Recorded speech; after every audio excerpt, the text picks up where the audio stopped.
Media సమావేశాన్ని అత్యవసరంగా పెట్టాల్సినటువంటి పరిస్థితిని కాంగ్రెస్ ప్రభుత్వం కల్పించింది. అంటే మాకు తెలంగాణ సాధించిన పార్టీగా రాజకీయాల కంటే కూడా ఈ రాష్ట్రము, ఈ రాష్ట్ర ప్రయోజనాలు, ఈ రాష్ట్ర ప్రజల మంచి చెడే మాకు చాలా ముఖ్యం. Because we are the fighters, we are the achievers of the state of Telangana. అందువల్ల మాకేముంటుంది, ఈ రాష్ట్రం బాగుండాలి, రాష్ట్ర ప్రజలు బాగుండాలన్నదే మాది ప్రాధాన్యత. రాజకీయాలు అనేది రెండవ ప్రాధాన్యత మాకు. కాళోజీ గారు ముందే చెప్పినట్లు ప్రాంతం వాడే తెలంగాణకు చేస్తున్నటువంటి ద్రోహం ఈరోజు నేను బయట పెడతా ఉన్నా. దేశ రాజధాని ఢిల్లీ కేంద్రంగా తెలంగాణకు జరగబోతున్నటువంటి ద్రోహాన్ని పసిగట్టి బయటపెట్టి దాన్ని నివారించేటువంటి ప్రయత్నం చేస్తూ ఉన్నాం. ఒకవేళ ఆ తప్పు జరిగితే తెలంగాణ నీటి చరిత్రలో ఈరోజు ఒక బ్లాక్ డేగా నిలిచిపోతుంది. గోదావరి జలాల అక్రమ తరలింపు విషయంలో బీఆర్ఎస్ పార్టీ మొదటి నుంచి కూడా ఈ రాష్ట్ర ప్రభుత్వాన్ని అప్రమత్తం చేస్తూనే వస్తుంది. మీకు కూడా తెలుసు, నేను గతంలో కూడా డాక్యుమెంట్స్ కూడా బయట పెట్టాను. ఎందుకు అంటే మేము మాట్లాడు బ్యాక్ డేట్లో ఉత్తరాలు పంపుడు, ఇవన్నీ మీకు గతంలో కూడా పంపిన. నేను ఇదే భవన్లో ప్రెస్ మీట్ పెట్టంగానే ఒక 3 అవర్స్లో నిన్నటి డేట్తో ఉత్తరం రాస్తాడు ఉత్తమ్ కుమార్ రెడ్డి. మాకేమో స్టేట్ ఇంట్రెస్ట్ కనుక వాళ్ళకు పట్టింపు లేదు. మేము పదే పదే ఆ విషయాలు బయట పెడుతూ రాష్ట్ర ప్రభుత్వాన్ని మేము అప్రమత్తం చేస్తుంటే ఇంకేదో ఫేస్ సేవింగ్ కోసం బ్యాక్ డేట్లు వేసి నా ప్రెస్ మీట్ అయినాక 5 గంటలకు 3 గంటలకో 4 గంటల తర్వాత ఇన్ని ప్రెస్ నోట్లు లెటర్లు కేంద్ర ప్రభుత్వానికి ఈ రాష్ట్రం రాసింది. డాక్యుమెంట్స్ కూడా అన్నీ నేను రిలీజ్ చేస్తున్నా. ఇకపోతే అంటే పరిస్థితి ఏమైందంటే మొద్దు నిద్రపోతుంది ఈ ప్రభుత్వం, కుంభకర్ణుడిలాగా నిద్రపోతూ ఉంది. ముళ్ళుగట్టబట్టి పొడిస్తే తప్ప ఈ ప్రభుత్వం నిద్రలేస్తలేదు. అది గోదావరి బనకచెర్ల ప్రాజెక్ట్ అయినా, గోదావరి నల్లమల్ల సాగర్ ప్రాజెక్ట్ అయినా జరిగేది మాత్రం గోదావరి జలాల దోపిడీ, జరిగేది మాత్రం తెలంగాణకు నష్టం. ప్రాజెక్టు పేరు మారింది తప్ప ఆంధ్రప్రదేశ్ జలదోపిడిని మాత్రం ఆపలేదు. ఈ జలద్రోహం విషయంలో కత్తి బాబు గారిది, పొడిచేది రేవంత్ రెడ్డి. వెనకట కేసీఆర్ గారు చెప్పేటోళ్ళు కత్తి ఆంధ్రోళ్ళది, పొడిచేటోడు మనోడే ఉన్నాడు అన్నట్టు ఇవాళ ఈ గోదావరి జలద్రోహం విషయంలో కత్తి బాబు గారిది, పొడిచేటోడు రేవంత్ రెడ్డి గారు. ఇప్పుడు సమైక్య రాష్ట్రంలో ఆనాడు కృష్ణా నదీ జలాల్లో తెలంగాణకు తీరని ద్రోహం చేసింది కాంగ్రెస్. ఈరోజు గోదావరి జలాల్లో కూడా తీరని ద్రోహం చేస్తున్నది నేటి కాంగ్రెస్. ఇది మరో చారిత్రక ద్రోహం. ఈరోజు ఢిల్లీలో జరగబోతున్నటువంటి సమావేశం అది తెలంగాణకు మరణ శాసనం లాంటిది. పోలవరం నల్లమల్ల సాగర్ విషయంలో మొదటి నుంచి కూడా రేవంత్ రెడ్డి గారి ప్రభుత్వం ఒక ప్లాన్డ్గా ఆంధ్రప్రదేశ్ ప్రభుత్వానికి సహకరిస్తూ వస్తుంది. ఇప్పుడు ఆ కుట్రల తీరు మీకు తెలియదేం కాదు. ఢిల్లీలో మీటింగ్ జరిగినప్పుడు ఆనాడే బీఆర్ఎస్ హెచ్చరించింది మీటింగ్ పోవద్దు నువ్వు అని. పోనంటూనే మీటింగ్కు పోయిండు. సంతకం పెట్ట అంటూనే సంతకం పెట్టిండు. ఎజెండాలో లేనే లేదని బుకాయించిండు. కమిటీ వెయ్యను అన్నాడు, కమిటీ వేసిండు. సుప్రీంకోర్టులో కేసు ఏవయ్యా బాబు అని మేము ముళ్ళుగట్టబట్టి పొడిస్తే ఆంధ్రప్రదేశ్ గోదావరి నల్లమల్ల సాగర్కు టెండర్లు పూర్తయి అవార్డు ఇచ్చి కాంట్రాక్ట్ అగ్రిమెంట్ అయినాక సుప్రీంకోర్టులో కేసు వేసిండు. పోనీ వేసిన కేసన్న చక్కగేసిండా అంటే చెల్లని విరిట్టేసిండు, మళ్ళీ వాపసు తెచ్చుకున్నాడు. దానికి సూటు బూట్ వేసుకొని పోయిండు ఉత్తమ్ కుమార్ రెడ్డి సుప్రీంకోర్టుకు. చెల్లని విరిట్టేసి దాన్ని వాపసు తెచ్చిండు. ఇదంతా చూస్తే ఏమవుతుంది, మీటింగ్కు ముందు ఢిల్లీలో పోనన్నో మీటింగ్ పోయినావు, ముఖ్యమంత్రుల మీటింగ్కు. ఎజెండాలో లేనే లేదని బుకాయించే ప్రయత్నం చేసినావు. సంతకం పెట్టని సంతకం పెట్టినావు. కమిటీ వెయ్య అన్నావు, కమిటీ వేసినావు. సుప్రీంకోర్టుకు పోతా అన్నావు, చెల్లని రిట్ పిటిషన్ సుప్రీంకోర్టులో వేసినావు, ఆ రిట్ వాపసు తెచ్చుకున్నావు. అంటే పసలేని రిటేషన్. అంటే నీ న్యాయవాదులకు గెలవదా? అంతా తెలుసు నువ్వు. అందుకే నేను మొదట్లో అన్నా, ఒక ప్లాన్ ప్రకారం, ఒక పథకం ప్రకారమే రేవంత్ రెడ్డి గారు గోదావరి నల్లమల్ల సాగర్కు సహకరిస్తున్నాడు, గురుదక్షిణ చెల్లించుకునే ప్రయత్నం చేస్తున్నాడు. ఇవాళ ఢిల్లీలో జరిగే మీటింగ్ కూడా ఆంధ్రప్రదేశ్ ఒత్తిడితో కేంద్ర ప్రభుత్వం నిర్వహిస్తున్న మీటింగ్ ఇది. అందరికీ తెలుసు ఢిల్లీలో ఎవరున్నారు ప్రభుత్వం? బీజేపీ తెలుగుదేశం పార్టీల సంయుక్త ప్రభుత్వం కేంద్రంలో ఉన్నది. ఢిల్లీలో ఉన్నది తెలుగుదేశం ప్రభుత్వం. ఇలా ఆంధ్రప్రదేశ్లో ఉన్న అధికారంలో ఉన్న పార్టీ ఢిల్లీలో కూడా అధికారాన్ని పంచుకుంటుంది. రెండు రాష్ట్రాల్లో తెలుగుదేశం బీజేపీలు అధికారాన్ని పంచుకుంటున్నాయి. ఆంధ్రప్రదేశ్ ఒత్తిడితోనే ఢిల్లీలో మీటింగ్ జరుగుతూ ఉంది. మరి ఆ మీటింగ్కు ఇవాళ తెలంగాణ ఇంజనీర్లు మధ్యాహ్నం 2 గంటలకు హాజరు కాబోతా ఉన్నారు. పేరుకే జల వివాదాల మీటింగ్, ఎజెండా మాత్రం 200 టీఎంసీల గోదావరి నీళ్లను పోలవరం ద్వారా నల్లమల్ల సాగర్కు రాయలసీమ ప్రాంతానికి తరలించేటువంటి ఒక కుట్ర జరుగుతూ ఉంది. మీటింగ్లో ఆ రోజు కూడా ముఖ్యమంత్రుల మీటింగ్లో మొదటి ఎజెండాలో మొదటి పాయింటే గోదావరి బనకచెర్ల ప్రాజెక్టు. ఇవాళ కూడా ఆ 200 టీఎంసీలు తరలించేటువంటి ఒక కుట్ర జరుగుతూ ఉంది. మరి ఈరోజు ఎందుకు ఈ మీటింగ్కి హాజరవుతున్నారు?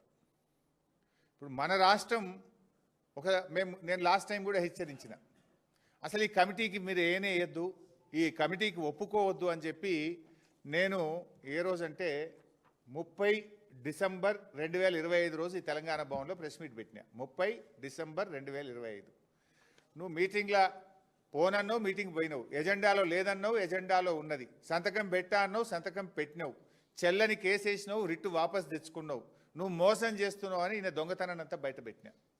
అప్పుడు నేను ప్రెస్ మీట్ 30వ తారీఖు పెడితే చాలా కీలకమైంది ఇది. 1వ తారీఖు ఒక ఉత్తరం రాసిండ్రు. 30వ తేదీ నేను ప్రెస్ మీట్ పెట్టంగానే మన రాష్ట్ర ప్రభుత్వం 1వ తేదీ నాడు ఇది ఢిల్లీకి రాసిన ఉత్తరం. ఏం రాసిండ్రో నేను చదివి వినిపిస్తా.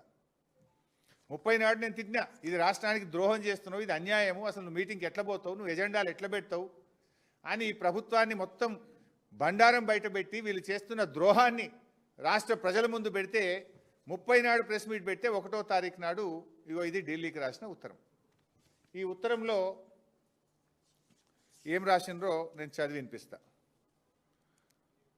However, the state of Andhra Pradesh is proceeding with illegal activities of construction and further preparation of DPR against the instructions of MOJS. It is further understood that the government of Andhra Pradesh is proceeding with the preparation of DPR of Nallamalla Sagar and CWC is also proceeding ahead with appraisal of its PFR. అంటే ఆంధ్రప్రదేశ్ ముందుకు పోతుంది, సిడబ్ల్యూసిలో కూడా ఈ tender ఈ యొక్క DPR appraisal ప్రక్రియ కొనసాగుతుంది. ఇది నేను చెప్పలే, మన తెలంగాణ రాష్ట్ర ప్రభుత్వం ఢిల్లీకి రాసిన ఉత్తరంలో ఆంధ్రప్రదేశ్ నల్లమల్ల సాగర్ మీద ముందుకు పోతుంది, కేంద్ర ప్రభుత్వం కూడా సిడబ్ల్యూసిలో నల్లమల్ల సాగర్ అనుమతుల ప్రక్రియ కొనసాగుతుంది అని స్పష్టంగా మీరు రాసిన ఉత్తరమే. రాస్తూ చివర్లో ఏమంటారంటే ఇందులో last paragraph, it shall participate in the meetings of above mentioned committee only if the process of preparation of DPR of Nallamalla Sagar and its illegal construction by Andhra Pradesh and process of appraisal of projects PFR by CWC is halted or stopped immediately so that fate accomplished situation is not created while deliberations are being held. ఇంత స్పష్టంగా రాహుల్ బొజ్జ గారు ఈ letter రాసిండ్రు. 30 నాడు ఇది కూడా ఎప్పుడు రాసిండ్రు? BRS ముళ్ళు గట్టబట్టి పొడిస్తే 30 నాడు ప్రెస్ మీట్ పెట్టి వీళ్ళ బండారం బయట పెడితే 1వ తారీఖు రాసిండ్రు. ఏమని రాసిండ్రు? కమిటీ అయితే వేసినాము, కానీ ఈ కమిటీ మీటింగ్కు 2 కండిషన్లు, ఈ 2 కండిషన్లు ఒప్పుకుంటేనే మేము ఢిల్లీలో మీటింగ్కి వస్తాము అన్నారు. ఏంటి మొదటి కండిషన్ ఏంటి?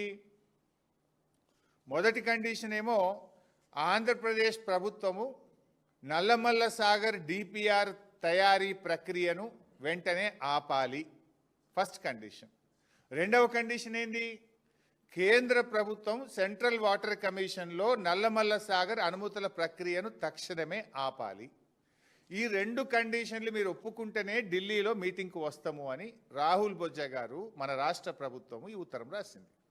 నౌ మై క్వశ్చన్, ఈ రెండు కండిషన్లు ఒప్పుకున్నారా? కేంద్ర ప్రభుత్వం మీకేమైనా మేము సిడబ్ల్యూసిలో అనుమతుల ప్రక్రియ ఆపాము అని లెటర్ రాసిందా? మీకేమైనా చెవులో చెప్పిందా? ఆ కాగితం బయట పెట్టండి. నంబర్ 2, ఆంధ్రప్రదేశ్ మేము Nallamalla Sagar pre feasibility report తయారీ ప్రక్రియను ఆపేసినము అని ఆంధ్రప్రదేశ్ మీకు ఏమైనా హామీ ఇచ్చిందా? కమాన్ బయట పెట్టండి. మరి ఈ రెండు జరగకుండా ఇలా మీటింగ్కి ఎందుకు పోతున్నారు? ఈ రెండు జరగకపోతే మీరు మీటింగ్కి ఎందుకు పోతున్నారు? అంటే తెలంగాణ నీళ్లను ఆంధ్రాకు ధార దత్తం చేయడానికి పోతున్నారా? రేవంత్ రెడ్డి గురు దక్షిణలో భాగంగా పోతున్నారా? తెలంగాణకు మరణ శాసనం రాయాలనుకుంటున్నారా? ఇది తెలంగాణ తెచ్చిన పార్టీ, తెలంగాణ కోసం పోరాడిన పార్టీ, తెలంగాణ హక్కులకు అన్యాయం జరుగుతుంటే ఒక్క క్షణం కూడా ఊరుకోని పార్టీ. ఊరుకోం ఊరుకోం. We are the fighters. ఎన్నో త్యాగాల పునాదుల మీద తెలంగాణ తెచ్చినాం. ప్రజలు నీకు అధికారం ఇచ్చింది గోదావరి నీళ్లను ఆంధ్రాకు దారాదత్తం చేయడానికి కాదు మిస్టర్ రేవంత్ రెడ్డి. నాకు ఉత్తమ్ కుమార్ రెడ్డి గారు ఎందుకు మౌనం వహిస్తున్నారో నాకు అర్థమైతలేదు. రేవంత్ రెడ్డికి గురుదక్షిణ ఉండొచ్చు, నువ్వెందుకు మౌనంగా ఉంటున్నావు ఉత్తమ్ కుమార్ రెడ్డి గారు? ఈ ఉత్తరం నీ సెక్రటరీ నువ్వు రాసిందే కదా, నీ అప్రూవల్తోనే ఉత్తరం పోయింది కదా.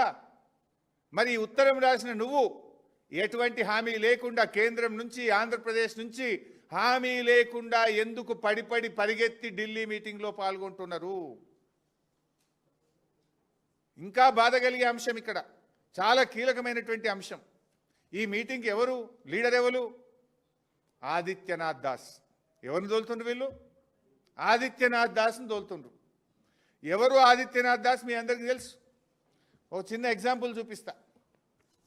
ఆదిత్యనాథ్ దాస్ గారు ఆంధ్రప్రదేశ్ చీఫ్ సెక్రటరీగా ఉన్నప్పుడు గోదావరి రివర్ మేనేజ్మెంట్ బోర్డు 9వ మీటింగ్, ఇది మినిట్స్ ఆఫ్ ద మీటింగ్. దీంట్లో ఎవరెవరు పాల్గొన్నారో కూడా ఇక్కడ ఉంది. ఇగో ఆంధ్రప్రదేశ్ తరఫున ఎవరు పాల్గొన్నారంటే Adityanath Das IAS special chief secretary government of Andhra Pradesh. Andhra Pradesh నుంచి 9వ జిఆర్ఎంబి మీటింగ్కి ఎవరు వెళ్ళారు? ఆదిత్యనాథ్ దాస్ గారు పోయింది. ఆ మీటింగ్లో ఏం జరిగిందో ఇది మినిట్స్ డీటెయిల్ ఉన్నాయి, మీ అందరికి మీడియాకు కూడా ఇస్తాను, ప్రజల ముందు కూడా పెడతాను. చాలా పెద్దగా ఉంది కానీ ఇందులో సింపుల్గా ఒక 2 లైన్లు చదువుతాను. Special chief secretary government of Andhra Pradesh stated, ఏమంటాడు? నేను ఒక లెటర్ రాసిన, the letter has further raised objections that the state of Telangana is executing the following new projects: Kaleshwaram lift irrigation, Godavari lift irrigation phase 3, Sitarama lift irrigation project, Tupakulagudam, Mission Bhagirath Telangana drinking water supply project, మొన్న ముఖ్యమంత్రి ప్రారంభించిన Chanaka Korata project, Ramappa lake to Pakala lake diversion. ఇవన్నీ అక్రమ ప్రాజెక్టులు. వీటన్నిటినీ నిలిపివేయాలి. కేంద్ర ప్రభుత్వం ఈ ప్రాజెక్టులకు ఎట్లా అనుమతులు ఇస్తుంది? ఇది తెలంగాణ మొత్తం నీళ్ళని వాడుకుంటుంది, తెలంగాణ మా ఆంధ్రాకు అన్యాయం చేస్తుంది. ఈ ప్రాజెక్టులన్నీ ఆపాలని ఆదిత్యనాథ్ దాస్ గారు సంతకం పెట్టి ఉత్తరం రాసి ఆ మీటింగ్లో మాట్లాడిన మినిట్స్ ఇవి. ఆ దొంగని ఇలా తెలంగాణ తరఫున తోలుతున్నాడు. దొంగ చేతికి తాళపు చేలిస్తుండు రేవంత్ రెడ్డి. తెలంగాణ ప్రాజెక్టులను అడుగడుగున వ్యతిరేకించిన వ్యక్తి ఆదిత్యనాథ్ దాస్. అసలు మీటింగ్ పోవుడే తప్పు, ఆ మీటింగ్కి ఎవరు తోలుతుండంటే దొంగ చేతికి తాళపు చేలి ఇచ్చినట్టు. తెలంగాణ ప్రాజెక్టులకు అడ్డుపడ్డ వ్యక్తి, తెలంగాణ ప్రాజెక్టుల మీద కోట్లలో స్టేలు తెచ్చిన వ్యక్తి, నరనరాన తెలంగాణ వ్యతిరేకతను మూటగట్టుకున్న వ్యక్తి ఆదిత్యనాథ్ దాస్ ఇప్పుడు తెలంగాణ తరఫున ఢిల్లీలో మీటింగ్ పోతారట. అంటే ఏమర్థం చేసుకోవాలి? మీరు మొత్తం మన తెలంగాణ నీళ్ళను ఆంధ్రాకి అప్పచెప్పే కుట్ర జరుగుతున్నట్ట కాదా? నీకు ఎవరు తెలంగాణ బిడ్డనే దొరకలేదా? తెలంగాణలో ఒక నిఖార్సైన ఒక ఇంజనీర్ దొరకలేదా? తెలంగాణ సోయిగల్ల ఒక్క ఒక అధికారికి దొరకలేదా? ఈ తెలంగాణ ప్రాజెక్టులను అడ్డుకుంటూ నేను మినిట్స్ చూపిస్తున్నాను. It's not my own story, I'm showing the minutes of the meeting. ఆయన రాసిన ఉత్తరం చూపిస్తున్న, ఆదిత్యనాథ్ దాస్ రాసిన ఉత్తరం. మన కాళేశ్వరం వద్దంటాడు, మనకు మంచినీళ్ళు వద్దంటాడు, మన దేవాదులను వద్దంటాడు, ఆదిలాబాద్కు నీళ్ళు ఇచ్చే తుపాకులగూడెం వద్దంటాడు, ఇలా మా సమ్మక్క సాగర్ను వద్దంటాడు. ఇలా ఏ ప్రాజెక్ట్ తెలంగాణ ప్రాజెక్టులకు అడ్డుపడ్డ ఈ వ్యక్తి తెలంగాణకు నాయకత్వం ఎట్లా వహిస్తాడు? అసలు మీటింగ్కి ఎట్లా పోతారు? ఈ దొంగలు ఊళ్ళు వంచుకున్నట్లేదా ఇది? పోనంటూనే మీటింగ్ పోతాడు. నువ్వేమని రాసినావు? అయ్యే మేము మీటింగ్ రాం. నువ్వు కేంద్ర ప్రభుత్వము సిడబ్ల్యూసిలో గోదావరి బనకచెర్ల అప్రైజల్ ఆపితేనే మీటింగ్కి వస్తాను. మరి ఎందుకు పోతున్నావు? ఆపినరా? ఆపితే కాగితం వచ్చిందా? ఆంధ్రప్రదేశ్ ఈ టెండర్ ఆపాలే అన్నాడు. టెండర్ ఆపుడు ఎక్కడిది? టెండర్ అయిపోయింది, ఓపెనింగ్ అయిపోయింది, ఆ టెండర్ అవార్డు అయిపోయింది, కాంట్రాక్టర్ పని కూడా స్టార్ట్ చేసిండు. మరి ఎందుకు పోతున్నావు మీటింగ్కు? మళ్ళీ ఒక సంతకం పెట్టి ఒప్పుకొని రానిక? అంటే ఈరోజు తెలంగాణ నీటి హక్కులను గంపగుత్తగా ఆంధ్రప్రదేశ్కి అప్పచెప్పే కుట్ర జరుగుతూ ఉంది. నిజంగా చెప్పాలంటే కేసీఆర్ గారి నాయకత్వంలో గోదావరి మీద 400 టీఎంసీలు కేంద్రం నుంచి అనుమతి తెచ్చినాం. 10 డిపిఆర్లు పంపినాం. గోదావరి మీద 10 డిపిఆర్లు ఢిల్లీకి పంపి 7 ప్రాజెక్టులకు అనుమతులు తెచ్చింది బీఆర్ఎస్ ప్రభుత్వం. 400 టీఎంసీల నీళ్ల హక్కులను సాధించింది బీఆర్ఎస్ ప్రభుత్వం. అరే నువ్వు 2 నెలలు అయింది, ఒక్క డిపిఆర్ పంపింది లేదు, ఒక్క అనుమతి తెచ్చింది లేదు. మేము 10 పంపి 7 తెచ్చినాం. ఇంకో 1-2 ప్రాజెక్టులు వార్దా కానీ కాళేశ్వరం సెకండ్ టీఎంసీ కానీ అవి సగం అనుమతులు వస్తే మిగతా అనుమతులు తేవాల్సిన తెలంగాణ ప్రభుత్వం డిపిఆర్లు వాపసు తెచ్చుకున్నది. అబ్బా ఏం గొప్ప రేవంత్ రెడ్డి, నువ్వు ఒక్క చుక్క నీళ్లు అనుమతి తెచ్చింది లేదు, ఒక్క డిపిఆర్ కొత్తగా పంపింది లేదు. బీఆర్ఎస్ పంపిన డిపిఆర్ వాపసు వచ్చింది రేవంత్ రెడ్డి పాలనలో. 10 డిపిఆర్లు పంపి 7 డిపిఆర్లకు 7 ప్రాజెక్టులకు మేము అనుమతులు తెచ్చినాం. ఇంకా 3 డిపిఆర్లు గోదావరి మీద అక్కడ పరిశీలనలో ఉండే, వార్ధా కావచ్చు, 3rd టీఎంసీ ఆఫ్ కాళేశ్వరం కావచ్చు, అవి వాపసు తెచ్చినావు నీ 2 నెలల్లో. అంటే అవి వాపసు తెచ్చుకుంటావు, నల్లమల్ల సార్కు జెండా ఊపుతావా? ఇంత నీళ్లు గోదావరి నీళ్లు దారదత్తం చేస్తావా? మేం చూస్తూ ఊరుకోం. బీఆర్ఎస్కు తెలంగాణ ముఖ్యం, తెలంగాణ ప్రయోజనాలు ముఖ్యం, తెలంగాణ హక్కులు ముఖ్యం, ఈ తెలంగాణ ప్రజల భవిష్యత్తు మాకు ముఖ్యం. నీకు సోయి లేదేమో కానీ మాకు తెలంగాణ సోయి ఉన్నది. తెలంగాణకు అన్యాయం జరుగుతుంటే గర్జిస్తాం, ప్రశ్నిస్తాం. అవసరమైతే కేసీఆర్ నాయకత్వంలో మరో పోరాటానికి శ్రీకారం చుడతామని హెచ్చరిస్తా ఉన్నాం. ఈరోజు మేము ఒకటే సూటిగా డిమాండ్ చేస్తున్నాం. ఇవాళ నువ్వు చంద్రబాబుతో దోస్తీ కట్టి తెలంగాణకు తీరని అన్యాయం చేసేందుకు సిద్ధమైతే రేవంత్ రెడ్డి మేం చూస్తూ ఊరుకోము. తెలంగాణ నీటి హక్కులను కాలరాయడానికి ఆంధ్రప్రదేశ్ ఒత్తిడితో కేంద్ర ప్రభుత్వం నిర్వహిస్తున్న ఈరోజు ఢిల్లీలో జరగనున్న సమావేశాన్ని బైకాట్ చేయాలని బీఆర్ఎస్ పార్టీ డిమాండ్ చేస్తుంది. ఎందుకు బైకాట్ చేయమంటున్నాం? నువ్వే రాసిన ఉత్తరం. కేంద్రం హామీ ఇస్తే ఆంధ్రప్రదేశ్ పనులు ఆపుతూనే మీటింగ్కి వస్తాను. కేంద్రం నీకు హామీ ఇస్తే బయటపెట్టు, ఆంధ్రప్రదేశ్ పనులు ఆపుతూ నీకు ఉత్తరం రాస్తే దాన్ని బయటపెట్టు. ఆ రెండూ జరగకుండా నువ్వు డూడు బస్వన్నలాగా తల ఊపడానికో, దొంగ చేతికి తాళపు చేయిలిచ్చి తెలంగాణ ప్రాజెక్టులను వ్యతిరేకించిన ఆదిత్యనాథ్ దాస్ను ఇవాళ నువ్వు ఢిల్లీకి పంపడం అంటే తెలంగాణకు ద్రోహం చేయడమే. ఈ మీటింగ్ను బాయ్కాట్ చేయాలని బీఆర్ఎస్ పార్టీ డిమాండ్ చేస్తూ ఉంది. ఒకవేళ మీరు మీటింగ్ బాయ్కాట్ చేయకుండా తెలంగాణ హక్కులను కాలరాస్తే బీఆర్ఎస్ పార్టీ మరొక పోరాటం చేయవలసి వస్తుందని చెప్పి కూడా మేము హెచ్చరిస్తూ ఉన్నాం. కేసీఆర్ పాలనలో ఇది మేం చెప్తున్నది కాదు. నిన్న ఢిల్లీలో పార్లమెంట్లో ఎకనామిక్ సర్వే రిపోర్టు కేంద్ర ప్రభుత్వం అధికారికంగా పార్లమెంట్లో పెట్టిన రిపోర్టు చెప్పింది. ఏం చెప్పిందో మీకు తెలిసి రిపోర్ట్లో కేంద్ర ప్రభుత్వమే చెప్పింది. ఇవాళ తెలంగాణ అద్భుతమైన ప్రగతిని సాధించింది. 2,20,00,000 ఎకరాల మాగానిగా తెలంగాణను 9 ఏళ్ల బీఆర్ఎస్ పాలనలో జరిగిందని చెప్పి ఈ రిపోర్ట్ చాలా స్పష్టంగా చెప్పింది. కాళేశ్వరం వల్ల, మిషన్ కాకతీయ వల్ల ఇవాళ అద్భుతమైనటువంటి ఆయకట్టు వచ్చిందనేటువంటి విషయాన్ని ఈరోజు ఈ రిపోర్ట్లో చెప్పిండ్రు. కాళేశ్వరం ప్రాజెక్టు ద్వారా 17,08,230 ఎకరాల స్థిరీకరణ జరిగింది. మిషన్ కాకతీయ ద్వారా 15 లక్షల ఎకరాల స్థిరీకరణ జరిగింది. రెండు కలుపుకుంటే ఇవాళ దాదాపు 32 లక్షల ఎకరాల ఆయకట్టును బీఆర్ఎస్ సాధించింది కదా. అందువల్లనే పంటల ఉత్పత్తి పెరిగింది, సాగు విస్తీర్ణం పెరిగింది. అప్పుడప్పుడు ఊకే పొద్దుగా లేస్తే మా మీద నోరు బారేసుకునే బండి సంజయ్, కిషన్ రెడ్డిలు ఇప్పటికైనా నోరు మూస్తే మంచిది. సోయి తెచ్చుకోండి. ఇది మేం చెప్పలే, మీ కేంద్ర ప్రభుత్వం, మీ బీజేపీ ప్రభుత్వం, కేసీఆర్ పాలన ఎంత అద్భుతంగా జరిగిందో, ఎంత గొప్ప ఆయకట్టు సాధించిందో, తెలంగాణ ప్రగతి పథంలో ఎట్లా ప్రయాణించిందో మీ కేంద్ర ప్రభుత్వం ఇచ్చిన రిపోర్ట్ ఇది. ఇప్పటికైనా కళ్ళు తెరవండి, అనవసరంగా బీఆర్ఎస్ మీద నోరు బారేసుకోకండి. This is the work we have done. ఆ రకంగా అద్భుతంగా మేము ముందుకు తీసుకుపోయినాం.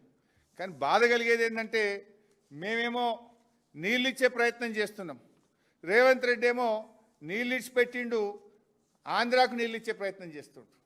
ఒక్కొక్క చుక్కను ఒడిసిపెట్టి కేసీఆర్ గారు మరి తెలంగాణ నీటి హక్కులు కాపాడే ప్రయత్నం చేసిండు, తెలంగాణకు నీళ్లు తెచ్చే ప్రయత్నం చేసిండు కేసీఆర్ గారు. కానీ రేవంత్ రెడ్డి గారేమో నీళ్లు ఆంధ్రాకు కిందికి జార విడుస్తున్నాడు. ఒడిసిపట్టింది కేసీఆర్, విడిసిపెడుతున్నది రేవంత్ రెడ్డి. ఇలా ప్రజలు ఆలోచిస్తున్నారు. గతంలో మిషన్ కాకతీయ చేయకముందు నీళ్లు కిందికి పోతుండే, కానీ కేసీఆర్ గారు మిషన్ కాకతీయ ప్రోగ్రాం ద్వారా చుక్క చుక్కను ఒడిసిపట్టిండు, తెలంగాణ ఆయకట్టు పెంచిండు. కానీ ఈ సోయి లేని రేవంత్ రెడ్డి గారు నీళ్లను జారవిడుస్తుండు, నల్లమల్ల సాగర్కు జెండా ఊపుతున్నాడు. అందుకే మళ్ళీ డిమాండ్ చేస్తున్నాం, తక్షణమే ఈరోజు రాష్ట్ర ప్రభుత్వం ఈ మీటింగ్ను బాయ్కాట్ చేయాలి. మీరే ఉత్తరం రాసిండ్రు, మీ ఉత్తరాన్ని ఎక్కడ కూడా ఇవాళ కాంగ్రెస్ ప్రభుత్వం, ఢిల్లీలో ఉండే బీజేపీ ప్రభుత్వం మీ ఉత్తరానికి స్పందించలే. అయినా మీరు ఇవాళ మోకాళ్ళ మీద పోతున్నారు. మీ వీక్నెస్ ఏందో, మీరు ఎందుకు పోవాల్సి వస్తుందో మాకైతే అర్థమవుతలేదు. ముఖ్యమంత్రి గారు ఢిల్లీకి, దావోస్కు ట్రిప్పులు కొట్టుడే తప్ప ఆయనకు రైతుల తిప్పలు పట్టడం లేదు, రాష్ట్ర భవిష్యత్తు ఆయనకు పట్టడం లేదు. బీఆర్ఎస్ హయాంలో సేద్యానిదే అగ్రభాగం, ఇది మేం చెప్పలే, కేంద్ర ప్రభుత్వం చెప్పింది. కానీ ఇప్పుడేమవుతుంది, చోద్యం చూడడం తప్ప ఈ సీఎంతో ఏమైతలేదు. ఆంధ్రప్రదేశ్ మన ప్రాజెక్టులు అడ్డుకుంటుంటే, అక్రమ ప్రాజెక్టులు నిర్మిస్తుంటే, ఆంధ్రప్రదేశ్ గోదావరి జలాలను తరలిస్తుంటే చోద్యం చూడడం తప్ప ఈ ముఖ్యమంత్రితో ఏమీ కూడా కావడం లేదు. ప్రతి నీటి బొట్టును కేసీఆర్ గారు ఒడిసిపడితే రేవంత్ రెడ్డి ఏమో కిందికి విడిచిపెడతా ఉన్నాడు. ఇప్పటికైనా సోయి తెచ్చుకోండి, రాష్ట్ర ప్రయోజనాలు కాపాడండి, ఇవాళ మీటింగ్ను బహిష్కరించాలని చెప్పి రాష్ట్ర హక్కులు కాపాడాలని బీఆర్ఎస్ డిమాండ్ చేస్తుంది. ఏమంటారే బైసాబ్, మీరు ఏమని రాసిండ్రు లెటరు? ఆంధ్రప్రదేశ్ డిపిఆర్ తయారీ ప్రక్రియ ఆపుతేనే ఈ మీటింగ్కి వస్తామన్నారు. ఆపిందా? ఆపలేదు కదా. ఆపకపోగా టెండర్ ఫైనల్ చేసిండ్రు, అవార్డు పాస్ చేసి కాంట్రాక్టర్తో అగ్రిమెంట్ చేసుకున్నారు, పనులు స్టార్ట్ అయిపోయినాయి. ఎందుకు పోతున్నారు? మీకు ఇంకోటి గుర్తుందో లేదో, లాస్ట్ టైం నేను ప్రెస్ మీట్ పెట్టినప్పుడు కేంద్ర ప్రభుత్వం సిడబ్ల్యూసిలో గోదావరి బనకచెర్ల అనుమతుల ప్రక్రియ ప్రారంభమైందని ఒక డాక్యుమెంట్ నేను బయట పెట్టినా. ఆ రోజు నన్ను తిట్టిండ్రు, ఇది అనుమతులు కాదు, ఇది ఇంటర్నల్ డాక్యుమెంట్ అన్నారు. మీ రాహుల్ బొజ్జా రాసిన ఉత్తరంలో ఏమున్నది? అనుమతుల ప్రక్రియ జరుగుతుంది, దాని వెంటనే ఆపండి, ఆపితేనే మీటింగ్కి వస్తాము అన్నారు. నేను చెప్పింది నిజమైంది కదా. మేము బయట పెట్టితేనే కదా మీకు కళ్ళు తెరిచింది. మీకు అది తెలియని కూడా తెలియదు. నేను బయట పెట్టినాక తెల్లారి ఉత్తరం రాసినావు, అనుమతుల ప్రక్రియ జరుగుతుంది, దాన్ని ఆపుండ్రి, ఆపితేనే ఢిల్లీ మీటింగ్కి వస్తా అన్నావు. మరి ఎందుకు పోతున్నావు ఆపకుండా? ఇప్పుడు ఆపినమని నీకేమైనా కేంద్రం అష్యూరెన్స్ ఇచ్చిందా, ఉత్తరం రాసిందా, మీకేమైనా చెవులో చెప్పిందా? చెప్తే చెప్పు, బయట పెట్టు. Thank you.